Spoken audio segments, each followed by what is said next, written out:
اكتر حاجه خلتني اشترك في برنامج ينجح اكتر ان انا اقابل دكتور خالد وان انا اتعلم منه المفروض الحاجات اللي هقابل فيها مشاكل، المشاكل دي ازاي، عشان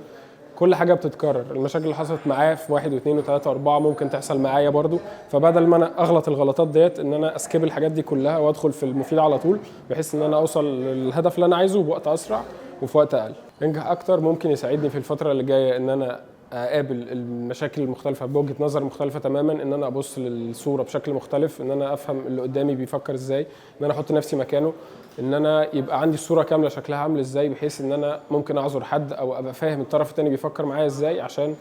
ما احسش بمشاكل او عشان اسكيب المشاكل او اقلل المشاكل قد ما اقدر. استفدت من كورس النهارده ان انا قابلت مجموعه ناس جديده، كل واحد فيهم عنده فكره مختلفه وعنده شغف ان هو يحقق حاجه مختلفه في حياته وابجريد دماغه وابجريد النولج بتاعته وطريقه تفكيره، فدي حاجه بتخلي الواحد في كوميونتي احسن، في التعامل مع ناس مختلفه، فدي حاجه جميله جدا ومش موجوده كتير للاسف،